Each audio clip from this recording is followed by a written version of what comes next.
আজকের ডেটটা তোমাদেরকে আগে বলে দিই। আজকে হচ্ছে 23 ডিসেম্বর আর শনিবার ছিল। তো আজকে মেয়ের স্কুলে ছিল অনুষ্ঠান 25শে ডিসেম্বর উপলক্ষে। 25শে ডিসেম্বর সোমবার থেকে ছুটি পড়ে যাবে, তো ওই জন্য আজকে আর কি ওদের সেই উপলক্ষে অনুষ্ঠান। তার জন্য ওই সান্টা ক্লজের টুপি আর কি ওকে পরিয়ে দিয়েছি। আর এমনি ড্রেস, যে কোনো ড্রেস আর কি পরে যেতে পারে, স্কুল ড্রেস ছাড়া, মানে স্কুল ইউনিফর্ম নয়, এমনি যে কোনো ড্রেস পরে যেতে পারে, এরকমই আর কি ছিল। আর যাদের সান্তা ক্লজের ড্রেস আছে তারা সান্তা ক্লজের ড্রেস পরে যেতে পারে। তো দেখো, সকালবেলায় ওই ব্যাগ খুলে ও ড্রেস বের করতে বসেছে যে কোন ড্রেসটা পরে যাব। আমি একটা বের করে রেখেছিলাম, সেটা ওর পছন্দ হয়নি, তো ওই জন্য সমস্ত ব্যাগ খুলে ও এটা বের করে পড়েছে। দেখো, ঘুম থেকে উঠে কাজটা কিছুই হয়নি, সবই পড়ে আছে, করব আস্তে আস্তে এবার। আর ওকে হরলিক্স আর বিস্কুট দিয়েছিলাম, ও খেয়ে স্কুলে চলে গেছে। আজকে আর মানে টিফিন বানাতে হয়নি, কেন কি স্কুল থেকে নোটিশ দিয়েছিল যে আজকে টিফিনটা স্কুল থেকেই দেবে, যেহেতু অনুষ্ঠান আছে। আর দেখো, বাচ্চার সান্টা ক্লজ সেজে এসেছে, দেখা যাচ্ছে কি ভালো লাগছে কিন্তু দেখতে। গুড মর্নিং এভরিওয়ান, তোমরা সবাই কেমন আছো? আশা করছি সবাই খুব ভালো আছো, আমিও ভালো আছি। আমি সুমনা, আমার নতুন একটা ব্লগে তোমাদেরকে জানাই অনেক অনেক অনেক ওয়েলকাম। আজকে তো মেয়ের স্কুলে অনুষ্ঠান হচ্ছে, গার্জেনদেরকে সেরকমভাবে বলেনি, মানে গার্জেন যাওয়ার জন্য যে যার আসছে ছেড়ে দিয়ে চলে যাচ্ছে বাচ্চাকে আর কি। তো এমনি স্কুলের স্টুডেন্টরা টিচাররা মিলে আর কি করছে। তো যাই হোক, বাবুন উঠে পড়েছে, ওকে এখন দুধ খাওয়াবো, দুধ খাইয়ে তারপর আমরা চাটা। তো চলো তোমরা দেখতে থাকো ব্লগটা, আশা করছি ভালো লাগবে। চলো, আর দেখি যদি ওদের স্কুলের কিছু সেরকমভাবে শেয়ার করতে পারি, যদি কোনো ভিডিও পাই তাহলে তোমাদের সাথে অবশ্যই শেয়ার করবো। তো চলো তোমরা দেখতে থাকো। এবার এসেছি বিছানাটা গোছাতে, আর এর মাঝে কিন্তু বাবুনকে দুধ খাইয়ে দিয়ে ঘুম পাড়িয়ে দিয়েছি। আর তার মাঝখানে আমার সকাল থেকে কারেন্টও ছিল না, দেখো এখনও কারেন্ট আসেনি। কারেন্ট আসলে বোর্ডের ওই ইন্ডিকেটরটা আর কি জ্বলতো, সেটাই তোমাদেরকে দেখালাম। আর এইদিকে ঘরটর সব পরিষ্কার করা হয়ে গেছে, মানে জামা কাপড় সব রেখে দিয়েছি। আর দেখো, ঘর ফর ঝাঁট দিয়ে মুছে সব পাতা হয়ে গেছে, আর এইগুলো একটু ভিজে আছে, বাইরে রোদে দেবো। আর সোফাটাও ঠিকঠাক করে নিয়েছি। লাস্ট যখন তোমাদের সাথে দেখা হয়েছিল এসব সব কিছু এলোমেলো হয়েছিল, আর এখন দেখো সব কিছু ঠিক করে নিয়েছি। মানে বাবু চলে যাওয়ার পর বাবুনকে দুধ খাইয়ে ঘুম পাড়িয়ে রেখে বিছানাটা তুলে নিয়েছিলাম, তারপর আমরা চাটা খেয়ে ঘরটার ঝাঁটটার দিয়ে মুছে সব কিছু গোছানো হয়ে গেছে। ও এখনও ঘুমাচ্ছে, আর ও না সোয়েটার পরে আছে, আর মাথায় আমি ওই টুপিটা দিয়ে দিয়েছি, নাহলে মাথায় ঠান্ডা লাগবে। আর হ্যাঁ, কারেন্ট কিন্তু এখন চলে এসেছে, তখন কারেন্ট ছিল না, এখন চলে এসেছে। আর তোমাদেরকে অনেক দিন এই ঠাকুরের জায়গাটা আমার দেখানো হয়নি, তাই আজকে একটু আর কি দেখিয়ে দিলাম। চলো এবার তাহলে আমরা মুড়ি খাবো, যেহেতু সমস্ত কাজ হয়ে গেছে, এবার মুড়িটা খেয়ে নেবো। আর মুড়ি খাওয়ার জন্য অনেক দিন পরে এরকম একটা জিনিস বানালাম আর কি, যেটা আগে বিয়ের আগে মা আমাদের মুড়ি খাওয়ার জন্য প্রায় বানাতো। সেটা হচ্ছে ছোলা আর মটর কড়াই আর কি সেদ্ধ, তার সাথে কুচো কুচো করে আলু কাটা থাকবে, সেটাও সেদ্ধ, আর শসা, পেঁয়াজ, কাঁচা লঙ্কা, টমেটো, আদা, ধনেপাতা সব কিছু আর কি কুচি, স্যালাডের মতন। তো সেইটা দিয়ে আজকে অনেকদিন পর মুড়ি খাবো। স্নান টান হয়ে গেছে, স্নান করে চলে এসেছি ছাদে জামা কাপড় শুকোতে দিতে। নিচেতে একদম রোদ থাকেই না, ওখানে জামা কাপড় শুকোবে না, আর বেশি যদি কিছু কাঁচা হয় তাহলে তো দেওয়ার জায়গাই নেই। তো চলো ওগুলো কেচে এনেছি, চলো শুকোতে দিয়ে দিই। আর বাবুদের মনে স্কুল ছুটে গেছে, চলো ছাদ থেকে দেখাই তো। দিদি কই শোনা, দিদি কই? দিদিকে দেখতে পাচ্ছি না তো, সান্তা ক্লজের ড্রেসে আছে।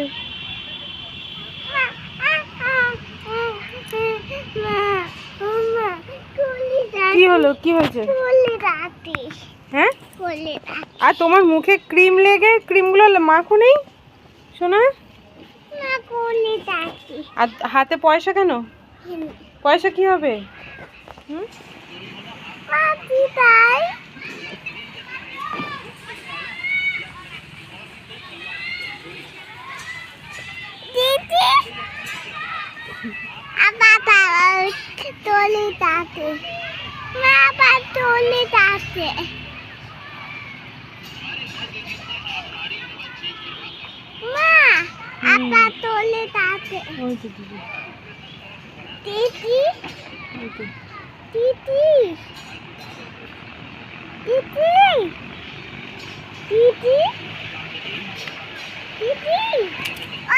হয়ে গেছে জামা কাপড় শুকনো করতে দেওয়া, চলো এবার নিচে যাই, বাবুন তো নিচে চলে গেছে ওর দিদিকে, ওকে আমি ছাদে নিয়ে চলে এসেছিলাম যে কারণ ওর দিদা আনতে যাবে বলে, আর একবার দোকান যেতে হতো দুধ আনার জন্য। তো আমি মাকে বললাম তুমি আনতে যাবে, তাহলে দুধটা নিয়ে চলে আসবে। ওই জন্য বাবুনকে নিয়ে ছাদে চলে এসেছিলাম, আর ছাদ থেকে দেখতে পেয়েছে যে ওর দিদি আসছে, ও নিচে চলে গেছে। চলো আমিও এবার নিচে যাই, নিচে গিয়ে দেখি বাবুকে স্নান টান করাবো। কি বার কর। এখানে না এক জায়গায় বাজার আছে যেখানে হাট বসে, তো ওইটা অনেকটা দূরে। তো আমার জানা থাকলে আমি নিজেই যেতাম, কিন্তু আমি যেহেতু জানি না, মানে কোনো দিন যাইনি সেভাবে। আর আমার বর থাকলে তো ওই যায়, ওখানে দিয়ে বাজারহাট করে আনে। তো এখানে একজনকে বলেছিল, তো করে দিয়ে গেছে বাজারহাট। দেখো ও আর বাবুন না, আর বাবু দুজনেই না লেবুটা খেতে ভালো লাগে, ওই কমলা লেবুটা, তো আনতেই দুজনেই খেতে আরম্ভ করে দিয়েছে। আর এনেছে যে ফুলকপি, ধনেপাতা, পালং শাক, মটরশুঁটি, গাজর, টমেটো, লঙ্কা ছিল মনে হয়। তো যাই হোক, কিন্তু গাজরগুলো না খুব, এইরকম গাজরগুলো ভালো নয়, মানে সরু সরু মতন, মানে বেশি দিন রাখা যায় না। এমনিতেই গাজর খুব তাড়াতাড়ি শুকিয়ে যায়, আবার এই সরু গাজরগুলো শুকিয়ে গেলে একদমই কাটা যায় না। টমেটোগুলো ভালো ছিল, মানে কাঁচা পাকা এরকম মতন ছিল, যেটা অনেক দিন থাকবে। তো এই সব আর কি বাজার করে এনে দিয়েছিল। এজ হচ্ছে না, ফ্ল্যাশ হচ্ছে না, দেখাবো। এই দেখো,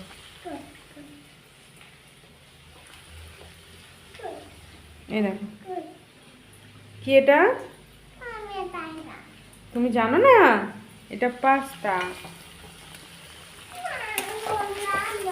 দাঁড়াও দিচ্ছে।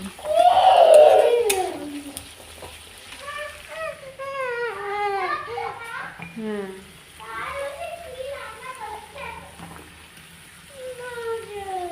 লাইটটা এত ডিস্টার্ব করে না। শোনো, তুমি খাবে তো? খাবে না? কোন নেবে?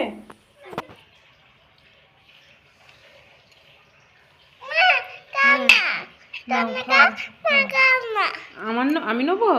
আচ্ছা তুমি খাও, নিয়ে তাড়াতাড়ি কর, আর তো কটা বাকি আছে। এখন তো একটা বাকি আছে, তাড়াতাড়ি ওগুলো করে নাও। ওইদিকে পড়ছে আর হুড়ুড়ি করে, দেখো দুপুরবেলা আজকে ঘুমোয়নি, ওই জন্য এখন আর কি ঘুমিয়ে পড়ছে কোলে থাকতে থাকতে। তার আগে এই যে দেখো কি অবস্থা করেছে, দুজনে মিলে এত হুড়ুড়ি করছিল যে ও পড়ে গিয়ে ব্যাস ওই অবস্থা হয়েছে, দিয়ে কাঁদতে কাঁদতে এখন আবার ঘুমিয়ে পড়লো। আর এখন কটা বাজবে? 8:10-15 বাজবে। ওর পড়া হয়ে গেলে তারপর খাওয়া দাওয়া করে নেবো। মা ওইদিকে রুটি ফুটি করে নিয়ে টিভি দেখছে। এই ঠান্ডাতে একবার বসলে আর উঠতে ইচ্ছা করে না, ওই জন্য মা কী করে বলে তুই পড়া, আমি রুটি করে নেবো। তো মা রুটি করে নিয়ে আর ওইদিকে টিভিতে সিরিয়াল দেখতে বসেছে, আর আমি ওকে পড়াচ্ছি। তো একটু পড়াটা হয়ে গেলে, আর বাবুন তো আজকে ঘুমিয়ে পড়েছে, দেখি ও যদি ঘুমিয়ে ঘুমিয়ে খেয়ে নেয় তো ভালো, না হলে দেখা যাক কী হয়। ঘুমিয়ে ঘুমিয়ে খেয়ে নেবো, খেয়ে নেয়। তো চলো, ওর আরেকটু পড়া বাকি আছে, পড়ে নিই, তারপর খাওয়া দাওয়া করবো, তারপরে আবার আসছি একটু পরে। কি হচ্ছে, কি মাখছিস তুই? ওরম করে ঘষে ঘষে মাখতে হবে? আর তোমার কি, তুমি মেখেছো? না, মাখবে না। হ্যাঁ, ঘরের ভেতরে ঘর হয়েছে, এই ঘরের ভেতরে একটা ঘর হবে, তবে ওই ঘরের ভেতরে একটা ঘর হবে। আচ্ছা ঠিক আছে, তুমি টাটা বলে দাও আগে, টাটা তারপর tata good night. Good night. ভালো করে বলো। তুই টাই টাটা টাটা। আর কিছু? না, আর কিছু না। আর তোমার নাম কি? দিদির নাম? পাপার নাম? তোতা মায়ের নাম? তোতা না, মায়ের নাম কি? না জানি, বলো। সুমনা। বলো, একটা আছে সুমান। বলো সুমনা বলো। দিদা দিদা নয়, তুমি আগে মায়ের নাম বলো। তোতা না, সুমনা। না তোতা। ধ্যাৎ। আর তুমি কি, তুমি পচা মেয়ে না ভালো মেয়ে না সোনা মেয়ে? তোতা তুমি সোনা না কি, ঠিক করে বলো, তুমি কি, তুমি কি ঠিক করে বলো। সোনা সোনা সোনা নাকি আর- পচা শ্বশুরমারিস আর দিদি দিদি প্রথমে দিদি পচা মেয়ে আর তুমি সোনা মেয়ে হ্যাঁ হ্যাঁ আর তুমি কখন ঘুমাবে এবার তোতা তাতে কখন ঘুমোবে তোতা 2টো বাজলে ঠিক আছে তুমি জেগে থাকো আমরা ঘুমিয়ে পড়ি হ্যাঁ না আমি বলতে থাকি তো তুমি বসে থাকবে আর আমরা শুয়ে পড়বো তো ঠিক আছে গুড নাইট তুই তার টাটা হাতা ঠিক আছে চলো আমরা শুয়ে পড়ি বাবু চল আমরা লাইট অফ করে দিই লাইট জ্বলবে না লাইট অফ করে দেবো তাহলে শুয়ে পড়লে কেন হ্যাঁ শুয়ে পড়লে কেন তাহলে দুষ্টু দুষ্ট পচা মই পচা ই করে আসে মা তোর না আমরা পচা। আমরা পচা হ্যাঁ না তুমি তুমি পচা তুমি তোর না হ্যাঁ। আমি সোনা